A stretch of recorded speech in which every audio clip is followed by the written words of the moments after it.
आज मैं recently release हुई Hulu original film books of blood की स्टोरी को एक्सप्लेन करूंगा, जिसकी IMDb रेटिंग है 5.6 स्टार्स आउट ऑफ 10 और इसे डायरेक्ट किया है ब्रैनन ब्रागा ने। एंड रेटिंग्स पर बिल्कुल भी मत जाना, बहुत ही शानदार फिल्म है। ये फिल्म क्लाइव बार्कर की बुक्स ऑफ ब्लड से इंस्पायर्ड है। बाकी इंटरेस्टिंग फैक्ट्स और असली पत्ते अंत में। और रिसेंटली मैंने ब्लाय मैनर की फुल सीरीज एक ही वीडियो में इन डेप्थ एक्सप्लेन की है, सो उस वीडियो को जाकर जरूर देखें, link is in the description. दोस्तों, वीडियो शुरू करने से पहले मैं आपको एक अर्निंग ऐप के बारे में बताता हूं जिसका नाम है विंजो। इस ऐप पर 40 से भी ज्यादा पॉपुलर गेम्स हैं, जैसे कि free fire, call break, ludo और क्रिकेट गेम्स। सिर्फ इतना ही नहीं, विंजो के पास फैंटेसी स्पोर्ट्स भी है, जहां पर आप इस IPL सीजन में 20,000 तक डेली कमा सकते हैं। इस एप्लीकेशन पर आप प्रति रेफर ₹40 तक अर्न कर सकते हैं और आप अपना जीता हुआ अमाउंट अपने बैंक, UPI, पेटीएम के द्वारा विड्रॉ भी कर सकते हैं। तो वेट किस बात का है, डिस्क्रिप्शन में दिए गए लिंक से आप ऐप इंस्टॉल करो, साइन अप करो और आपको साइन अप करते ही ₹50 का बेनिफिट और फ्री फैंटेसी टिकट्स मिलेंगी। तो अभी जाओ और इंस्टॉल करो। तो चलिए अब बिना किसी देरी के चलते हैं सीधा एक्सप्लेनेशन की तरफ।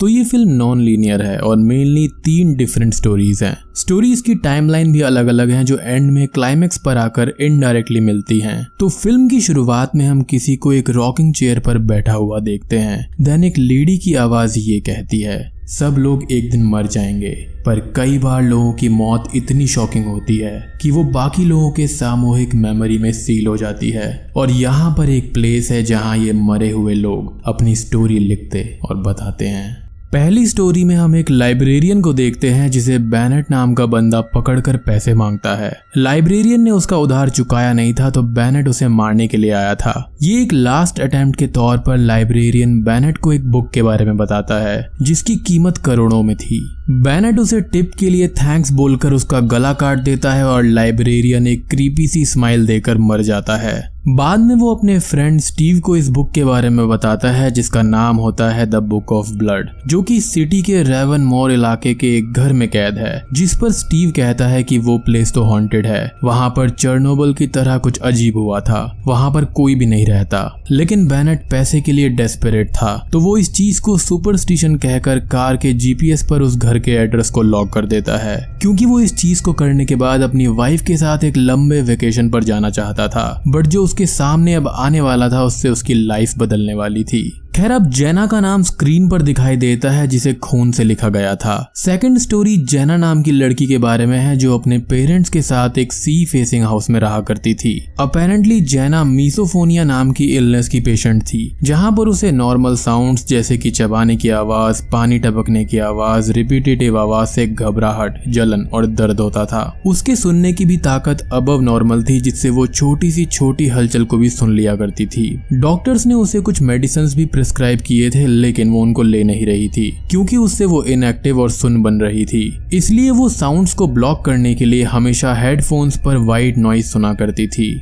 जेना ने अब कॉलेज में एक लड़के के साथ में कुछ पंगा किया था जिस पर उसके पेरेंट्स थोड़ा गुस्से में थे। वो अब डिसाइड करते हैं कि जेना को फिर से द फार्म नाम के इंस्टीट्यूशन में वो भेज देंगे ताकि उसका ट्रीटमेंट फिर से हो सके। और ये द फार्म कुछ और नहीं बल्कि एक मेंटल इंस्टीट्यूशन था। जेना उनके प्लान को सुन लेती है और आधी रात को अपने पेरेंट्स के लॉकर से पैसे चुराकर भाग जाती है। जेना बस स्टेशन से लॉस एंजलिस के लिए एक टिकट लेती है, लेकिन स्टेशन पर एक आदमी उसको घूरने लगता है एंड शी थिंक्स कि ये उसकी इमेजिनेशन है। बस के अंदर उसको उसी की आंखें नजर आती हैं, देन इट वैनिशेस। कुछ टाइम बाद वो आदमी उसी बस में चढ़ता है जिसमें जेना थी। जेना अब डर कर अगली सिटी में ही उतर जाती है। अब आधी रात का टाइम था, तो वो स्पाइडर्स वेब कैफे के कंप्यूटर से एक होम स्टे बुक करती है जिसका रेंट $38 पर नाइट था। अब वहां जाते टाइम उसका एक्सीडेंट एक ग्रीन कार से होते होते बचता है। इस होम स्टे में हम 3 नए कैरेक्टर से मिलते हैं। एली और सैम होम स्टे के ओनर थे। गेविन वहां पर रुका हुआ एक और गेस्ट था। एली एक रिटायर्ड नर्स थी जो कि अब जेना को एक टी ऑफर करती है। जेना और गेविन कैजुअल बातें करते हैं और गेविन जेना का नंबर लेता है ताकि वो नेक्स्ट डे कॉफी पीकर बातें कर सके। Coffee with Gavin. रूम में जैना को वॉल से कई साउंड सुनाई देती हैं और देखने पर एक कॉकरोच वॉल से बाहर आता है बट देन गायब। जैना को सोते टाइम एक सपना भी आता है जहां पर वो उस आदमी को अपने सी फेसिंग घर के सामने देखती है। उसकी माँ का फेस डिमोनिक हो जाता है। जैना की आंखें खुलती हैं तो वो आदमी उसको फिर से रूम के विंडो से बाहर दिखाई देता है। उसको लगता है कि ये सब उसका हेलुसिनेशन होगा, पर यहाँ पर एक बात अजीब थी। जैना अब कैटाटोनिक स्टेट में चली गई थी, यानी कि वो होश में तो थी पर अपनी बॉडी को हिला नहीं पा रही थी। अगले ही पल गैविन जैना के रूम में उसके साथ इंटीमेट होने के इरादे से आता है, जिसे सैम आकर पकड़ लेता है। बाद में एली जैना से क्रिप्टिक वे में बात करती है और सैम उसकी बॉडी का मेजरमेंट लेता है। अगली सुबह जैना को ये सब एक नाइटमेयर लगता है, जो कि मेडिसिन छोड़ने का एक विड्रॉल सिम्टम उसे फील होता है और फिर वो कॉफी विद गैविन के लिए स्पाइडर्स वेब कैफे जाती है। She waits for Gavin but वहां पर कोई भी नहीं आता। वो एक कॉफी खुद के लिए ऑर्डर करती है बट उसे फिर से वो आदमी कैफे के बाहर दिखाई देता है, जिसे देखकर वो डर जाती है। वो वहां से भागने लगती है और वो आदमी भी उसका पीछा करता है। जैना अब वापस स्टे होम आती है, जहां पर वो अपनी सारी मेंटल इलनेस की स्टोरी एली को बताती है। एली उसको अपना गार्डन दिखाती है, कुछ प्लांट्स के नाम बताती है लाइक बेजल, डेविल्स वुड, जिसको सुनकर जैना ज्यादा रिएक्ट नहीं करती। एली उसे कुछ दिनों तक वहां पर रुकने के लिए भी कहती है कि शी विल बी फ्री अगर वो यहाँ पर रुक जाए। अब रात में फिर से जैना को रूम के वॉल से कुछ आवाजें सुनाई देती हैं। इस बार वॉल में सीक्रेट ओपनिंग उसको मिलती है। उसे वहां पर एक औरत दीवार के अंदर दिखाई देती है जो कि एक ज़ॉम्बी जैसी थी। जैना एकदम पैनिक में आ जाती है, तभी उसे गैविन का टेक्स्ट आता है। जैना उसे 911 पर कॉल करने के लिए कहती है, बट यहाँ पर ट्विस्ट ये था कि गैविन का फोन एली के पास था और वही जैना को टेक्स्ट कर रही थी। एली जैना को डोर खोलने के लिए कहने लगती है। जैना अब श्योर थी कि एली और सैम खतरनाक हैं, तो वो रूम के डोर को तो खोलती है, पर तभी वो एली पर हमला कर देती है। जैना वहां से भागने लगती है, लेकिन सभी डोर्स और विंडोज लॉक्ड थे, तो वो एक ओपनिंग में घुस जाती है। लेकिन जैसे ही वो अंदर जाती है, वहां पर कई सारे ज़ॉम्बीज थे जो कि दीवार पर लटके हुए थे और वो उस पर हमला करने लगते हैं, जिनका राज हम थोड़ी देर में जानेंगे। जैना वहां से भागने लगती है, पर इस बार सैम और एली उसे पकड़ लेते हैं और उसे नींद का इंजेक्शन दे देते हैं। वो दोनों उसे एक कुर्सी से बांधकर अपनी साइको स्टोरी एक्सप्लेन करते हैं। एली ये बताती है कि जब वो नर्स थी तो उसने लाइफ सपोर्ट पर रह रहे कई पेशेंट्स को ट्रीट किया था अपने स्पेशल पेन किलर्स और न्यूट्रिएंट से, यानी कि उसके गार्डन में उगने वाले नेचुरल हर्ब्स और ड्रग्स। हॉस्पिटल ने इसलिए उनको निकाल दिया था, और जब सैम की जॉब चली गई तो उसकी बेटी और उसका पति उनको बेघर करने वाले थे। इसलिए उसने अपने स्किल्स का इस्तेमाल किया और उन्हें और अपने ग्रैंड चिल्ड्रन को परमानेंटली ज़ॉम्बी बना दिया, ताकि सब लोग एक ही रूफ के नीचे खुशी खुशी रह सके। सो असल में ये लोग जिंदा थे, लेकिन इनकी आंखें, जीभ और कान निकाल लिए गए थे या फिर बंद कर दिए गए थे। जितने भी लोग यहाँ पर आया करते थे उन सभी के साथ में ये लोग ऐसा करते। अब एली ये कहती है कि वो जैना का पेन भी दूर कर देगी। असल में पिछली रात एली ने टी में नेचुरल मेडिसिन मिलाई थी, जिससे जैना कैटाटोनिक स्टेट में चली गई थी। इन दोनों ने गैविन को भी ज़ॉम्बी बना दिया था। बेसिकली ये दोनों बूढ़े लोग पगला गए थे। अब एली फिर से कैटाटोनिक स्टेट में लाने वाला इंजेक्शन जैना की आंखों में लगा देती है और वो उसकी आंखें निकालने ही वाली थी कि तभी वो आदमी जो जैना को फॉलो कर रहा था वो वहां पर आ जाता है।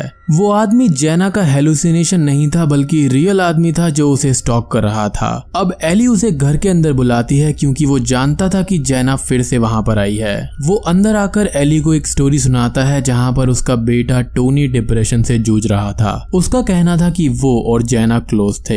जब वो मारा गया था तब वो जैना से फोन पर बात कर रहा था। वो आदमी जैना से इसी टॉपिक के बारे में बात करना चाहता था, मीनिंग कि जैना के सारे विजन्स झूठे नहीं थे। इट वाज लाइक कि वो रियलिटी और ड्रीम्स में डिफरेंशिएट नहीं कर पा रही थी। खैर किचन में जैना उसकी सारी बातों को सुन रही थी और वो थोड़ा सा मूवमेंट करने लगती है एज ड्रग्स का असर थोड़ा सा कम हो गया था। एली उस आदमी को अपने ड्रग्स वाली टी और बातों में उलझाती है, जिस बीच सैम आकर पीछे से उस पर हमला करता है और उसे मार डालता है। जब ये लोग उसकी बॉडी को ठिकाने लगाने जाते हैं, जैना कुर्सी से फ्री होती है और रेंगते रेंगते किचन की विंडो से बाहर आ जाती है। वो बाहर लड़खड़ाते हुए कार हैंगर में जाती है जहां पर एक और बॉडी थी जिसको वुड सॉ से काट दिया गया था। वो डरकर टोनी के डैड की कार में बैठकर भागने की कोशिश करती है, पर जैसे ही वो सैम को देखती है वो कार के पीछे वाली सीट में छुप जाती है। अब सैम टोनी के डैड को फ्रंट सीट में बैठाकर सिटी से बाहर ले जाने लगता है। एली एक दूसरी कार में उसको फॉलो करती है।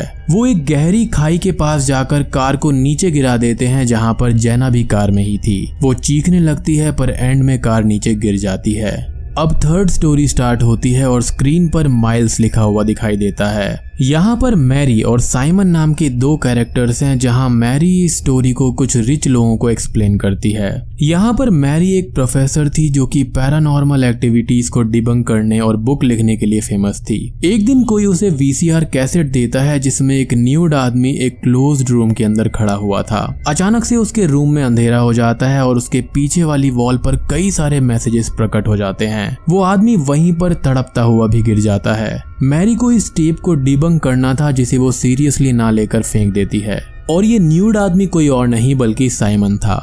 मैरी सबको ये बताती है कि उसका बेटा ब्लड कैंसर से मर रहा था। मैरी का एक्स हस्बैंड और माइल्स का डैड एक ड्रग एडिक्ट था जिसे मैरी लास्ट टाइम हॉस्पिटल में माइल्स को देखने भी नहीं देती, एज वो माइल्स के पैदा होने से पहले ही चला गया था। माइल्स की इवेंचुअली मौत हो जाती है और वो अपने बच्चे को दफना देती है। कुछ दिन बाद साइमन नाम का एक बंदा उसे वो टेप भेजता है और खुद मैरी से मिलने भी आता है। साइमन मैरी से ये कहता है कि वो एक मीडियम है। डेड लोग उसके सहारे अपने मैसेजेस को अपने रिलेटिव्स को भेजते हैं। वॉल पर लिखे हुए सारे मैसेजेस डेड लोगों ने लिखे थे। नेचुरली मैरी उसकी बातों पर यकीन नहीं करती और उसे एक्सपोज करने के लिए एक सेशन करने के लिए रेडी हो जाती है। अब साइमन एक बंद रूम में सेम चीज परफॉर्म करता है जो कि उसने उस टेप में की थी। इस बार वॉल पर माइल्स का एक मैसेज लिखा हुआ था जो कि ये कहता है कि मम्मी मैं सो नहीं रहा हूँ। यहाँ पर मैरी को कुछ भी समझ नहीं आता और धीरे धीरे वो और साइमन क्लोज हो जाते हैं और लवर्स बन जाते हैं। एक दिन सोते टाइम माइल्स का गोस्ट आकर मैरी के पास आकर उसे छूता है। एक सीन में हम माइल्स की ग्रेव को भी देखते हैं जहाँ पर डेट ऑफ डेथ था अप्रैल 20, 1993,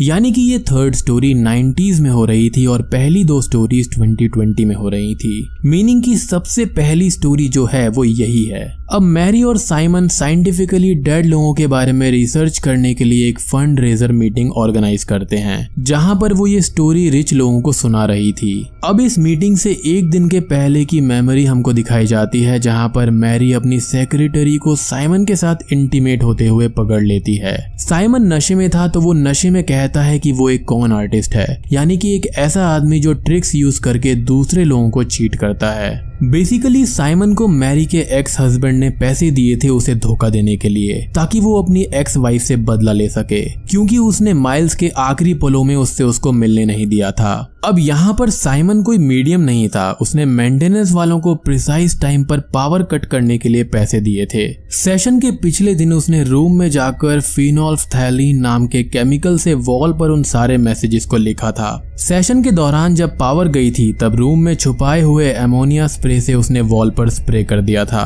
अमोनिया एक रिएक्टिंग एजेंट था, तो जैसे ही वो फिनोल्फ्थैलीन से मिलता है वो मैसेजेस को विजिबल बनाता है और ऐसा लगता है वो खून से लिखा गया है। बात करें साइमन के तड़पने की तो साइमन को पेनिसिलिन से एलर्जी थी, तो उसने उसका माइक्रोडोज भी लिया था जिससे वो रियल में तड़प रहा था। बेसिकली साइमन और उसके एक्स हस्बैंड ने पूरा प्लान बनाया था and that was the reason कि उसको माइल्स के बारे में एक एक चीज पता थी। ये सब सुनकर मैरी को शॉक लगता है और वो माइल्स के रूम में बैठकर रोने लगती है, क्योंकि इतने पढ़े लिखे होने के बावजूद भी वो फ्रॉड का शिकार हो गई थी। पर तभी माइल्स के रूम के ब्लैक बोर्ड पर एक मैसेज खुद पे खुद टाइप होने लगता है, Bring him to us। अब मैरी को माइल्स का गोस्ट उसके बेड पर सोते हुए दिखाई देता है। मतलब मैरी एक मीडियम बन गई थी जो कि भूत प्रेतों से कनेक्ट कर सकती थी। अगले दिन साइमन घर छोड़ के जाने लगता है पर मैरी उसे रोक लेती है कि आज फंड रेजिंग के लिए डिनर है और अब वो पीछे नहीं हट सकते। अब इस मीटिंग से साइमन को तगड़ा पैसा मिलने वाला था, तो वो मीडियम होने के एक्टिंग को जारी रखता है। लेकिन पार्टी में मैरी उसे ट्रिक करती है और उसे और बाकी लोगों को माइल्स के रूम में ले जाती है। मैरी सबसे ये कहती है कि आज साइमन एक लाइव डेमोन्स्ट्रेशन करेगा। साइमन को समझ में नहीं आता कि ये हो क्या रहा है। मैरी अब उसे न्यूड करके एक रूम में लॉक कर देती है, बिल्कुल वैसे ही जैसे वो करता था। अब रूम के अंदर अचानक से कई सारे भूत आते हैं और वो साइमन के शरीर के ऊपर से सारे के सारे बाल निकाल देते हैं ताकि वो साइमन के शरीर पर एक एक करके अपनी स्टोरी लिखने लगें। तभी अचानक से पूरे इलाके की पावर कट ऑफ हो जाती है, लेकिन बस मैरी के घर की लाइट जलती रहती है। मैरी अब रूम के अंदर जाकर साइमन को शांत करती है और साइमन उससे माफी मांगता है। एक्चुअली मैरी का घर सिटी जिस लोकेशन में था उसी का नाम रेवनमोर था, जिसे फिल्म की शुरुआत में बेनेट और उसके दोस्त ने उसको हॉन्टेड इलाका कहा था। और अब हम बेनेट का नाम भी स्क्रीन पर खून से लिखा हुआ देखते हैं। स्टोरी वापस 2020 में आ जाती है, जहां पर बेनेट और स्टीव अपनी ग्रीन कार में रेवनमोर इलाके की ओर जा रहे होते हैं। शॉकिंगली जेना का एक्सीडेंट जिस कार से होते होते बचा था वो इन दोनों की ही कार थी। रास्ते में जाने से पहले ये दोनों एक कॉफी लेते हैं जिनके पैसे भी ये नहीं चुकाते, एज वो एम्प्लॉय को डरा देते हैं। एक और बात की जेना जिस कैफे में गेविन का वेट कर रही थी वो यही कैफे था। खैर अब इनकी कार रेवनमोर में एंटर करते ही खराब हो जाती है और जब बेनेट रिपेयर करने के लिए जाता है तब स्टीव को उसकी मॉम का भूत बैक मिरर में दिखाई देता है। हम यहाँ पर कई सारे और भूत प्रेतों को भी देख पाते हैं। स्टीव अपनी माँ के गोस्ट का पीछा करते हुए एक अबैंडन्ड चर्च में चला जाता है और खुद को गोली मार लेता है, जिससे बेनेट शॉक्ड हो जाता है।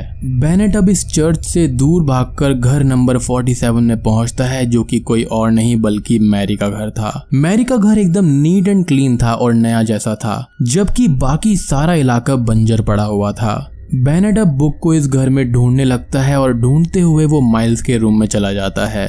और दोस्तों अब यहाँ पर खुलते हैं असली पत्ते।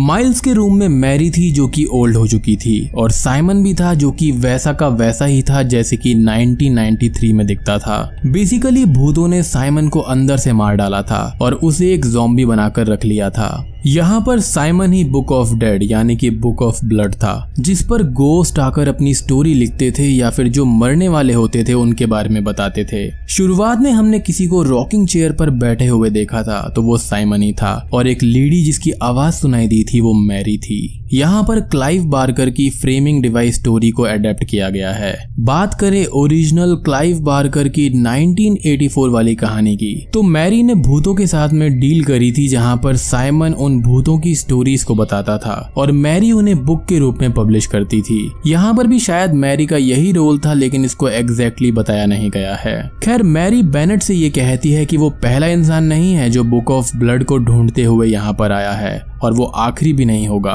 वहाँ पर जो भी आता है उसकी मौत पहले से ही बुक पर लिखी हुई होती है। अब वो साइमन के सर पर बेनेट का नाम देखती है और कई सारे चूहे बेनेट को मारने आते हैं, जिससे बचने के लिए वो घर से बाहर भागने लगता है और चाकू से खुद के ही पेट पर हमला करने लगता है, क्योंकि उसको ऐसा लग रहा था कि चूहे उसको काट रहे हैं। बट असल में ये डेड लोगों के द्वारा दिखाया गया इल्यूजन था। बाद में इंजर्ड स्टेट में वो दौड़ते दौड़ते उसी होम स्टे में आ जाता है जहां पर जेना और गेविन रुके हुए थे। अब बेनेट उस टाइम पर वहां पर आता है जिस वक्त जेना रूम में थी और गेविन जेना के साथ इंटीमेट होने की कोशिश कर रहा था, बट सैम ने गेविन को पकड़ लिया था। बेनेट सैम को गेविन को एक जगह पर दबाते हुए देख लेता है तो एली पीछे से आकर बेनेट पर हमला करके उसे मार डालती है। और दोस्तों एक और शॉकिंग चीज कि जेना ने इस स्टे होम से भागते टाइम एक डेड बॉडी को कटा हुआ देखा था, तो वो डेड बॉडी किसी और की नहीं बल्कि बेनेट की ही थी। I mean, बहुत ही इंटरेस्टिंग डॉट्स हैं जो कि कनेक्ट हो रहे हैं। अब इन सब के बाद में हम अगले सीन में जेना को एक हॉस्पिटल में जागता हुआ देखते हैं। अपेरेंटली वो उस एक्सीडेंट से बच गई थी। पुलिस उनके पेरेंट्स से ये कहते हैं कि टोनी के डैड ने ही जेना का पीछा किया था और ऐसा लगता है कि वो जेना का मर्डर करके खुद सुसाइड करने वाले थे, बट ऐसा हुआ नहीं। पेरेंट्स भी यही कहते हैं कि शायद वो जेना को टोनी के मौत का जिम्मेदार मानता होगा। दोस्तों यहाँ पर जेना एक चीज सोचती है और हमको जेना और टोनी की बैक स्टोरी बताई जाती है, जहाँ पर वो दो मेंटली इल पेशेंट्स रिलेशनशिप में थे।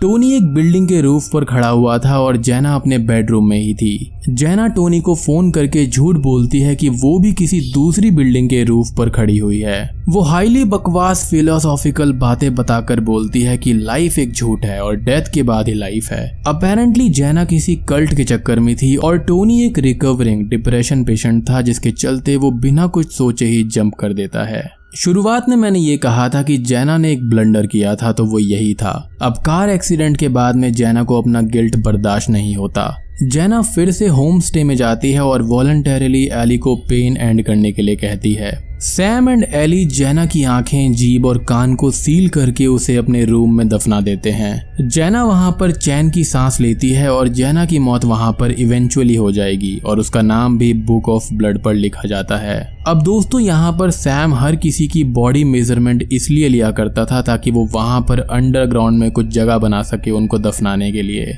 अंत में हमको मैरी और साइमन यानी कि जीती जागती बुक ऑफ ब्लड नजर आती है, जहां पर वो ये कहती है कि अभी तो खूब सारी कहानियां हैं, अब अगला नंबर किसका है, और बूम, फिल्म यहीं पर खत्म हो जाती है।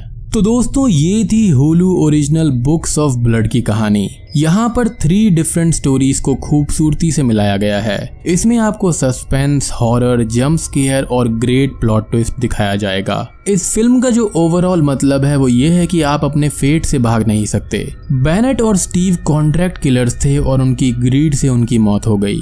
जेना एक मेंटली इल पेशेंट थी जिसने अपने बॉयफ्रेंड की जान ले ली थी। उसने खुद की गलती कबूल की और आसान डेथ से डरावनी डेथ को एक्सेप्ट किया। साइमन ने अपने गोस्ट वाले मजाक का प्राइस भरा। बेसिकली ये पूरी कहानी मैरी की थी जो कि एक ग्रीविंग मदर थी जिसके पति ने उसको धोखा दिया। उसका बेटा माइल्स मर गया, देन साइमन ने उसका फायदा उठाया। यानी कि इस फिल्म में सभी कैरेक्टर्स के हाथ खून से सने हुए थे, जिसके कारण ही ये ब्लड स्टोरीज हैं जो बुक ऑफ ब्लड के अंदर लिखी गई हैं। इस फिल्म की स्टोरी को पहले कैसल रॉक की तरह सीरीज में लाने का प्लान था, बट फाइनली इसे फीचर फिल्म में कन्वर्ट कर दिया गया, इसलिए कुछ लोगों को ये लंबी लग सकती है, बट ट्रस्ट मी इसको देखने में आपको बहुत मजा आएगा। बुक्स ऑफ ब्लड जो है वो 6 किताबों का सेट है जिसमें ढेर सारी कहानियां हैं। इसमें मिडनाइट मीट, ट्रेन, कैंडीमैन जैसी कहानियां हैं जिनके ऊपर ऑलरेडी फिल्म्स बन चुकी हैं और उनका एक्सप्लेनेशन मैं ऑलरेडी दे चुका हूं, जाकर जरूर देखना, link is in the description. और 2009 में भी सेम नाम की एक फिल्म आई थी, तो इसको हम सेकंड एडेप्टेशन कह सकते हैं। इफ यू वांट कि मैं उसकी कहानी पर एक एक्सप्लेनेशन लाऊं, डू लेट मी नो। और हाँ दोस्तों, डिस्क्रिप्शन में दिए गए लिंक से विंजो ऐप डाउनलोड करना बिल्कुल भी मत भूलिएगा। तो दोस्तों ये थी बुक्स ऑफ ब्लड फिल्म की एक्सप्लेनेशन। उम्मीद करता हूँ कि आपको मजा आया होगा। वीडियो पसंद आई हो तो लाइक कर देना, चैनल पर नए हैं तो सब्सक्राइब कर दीजिए और कमेंट भी कर दीजिए। तो मैं आपको मिलता हूँ अगली वीडियो के साथ में, तब तक के लिए स्टे